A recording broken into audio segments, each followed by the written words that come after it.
Hearing loss can impact a person's life drastically, from isolation to missing out on simple joys that we may all take for granted. At the Albuquerque Speech, Language, and Hearing Center, they invite people with hearing challenges to live a fulfilling life.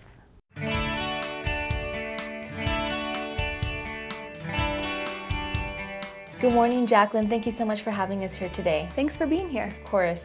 It's always a pleasure to talk to people like yourself. Our viewers learn so much, and today we'll be talking about hearing loss and hearing aids. What are the symptoms of somebody losing their hearing? A lot of times patients will become more isolated. The family members may think that they aren't listening to them, but in actuality, they're just not hearing them. The effects of hearing loss are more than physical. For example, if you're walking down the street and a car's coming, you need to be able to hear that before you cross the street. Right. So hearing loss can really affect an individual's whole life. You tend to withdraw. You're not as social. Lots of times people stop doing activities that they once loved. They stop going to church. They stop talking to their family and friends on the phone.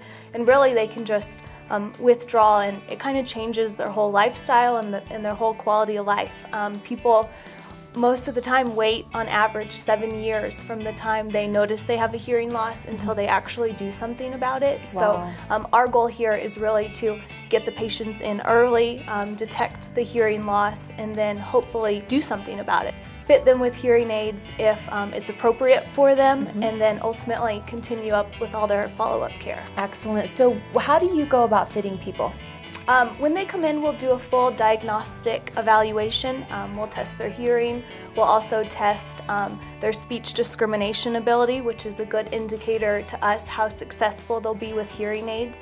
We test to make sure the eardrum's moving like it should be, that there's no fluid or pressure or any type of middle ear problem that could be causing the hearing loss. We'll look in the ear, make sure there's no wax that could be causing a problem.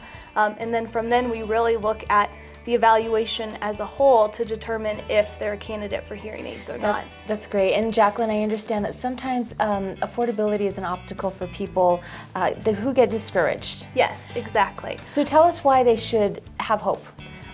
It's important to realize it's a quality of life issue. You want to do what you can, and because we are a nonprofit here, our overhead costs are lower than most other places, so we're able to pass those savings on to our patients and make hearing aids available to everyone. Those hearing aids even have Bluetooth compatibility. The microphones, you can kind of have as much or as little control as you want. So for us, it's important that the patients don't wait, that they understand that even if they feel like price is their biggest obstacle, that we're here to help, and we're here to hopefully overcome that obstacle with them. You're here to make it happen, yes, and make it possible, and health is priceless, so anything is worth it when it comes to your health. Yes, exactly. Thank you so much, Jacqueline. Thank you. Appreciate it. To learn more about the programs available at the Albuquerque Speech, Language, and Hearing Center, call 247-4224, or you can stop by the center at 9500 Montgomery North.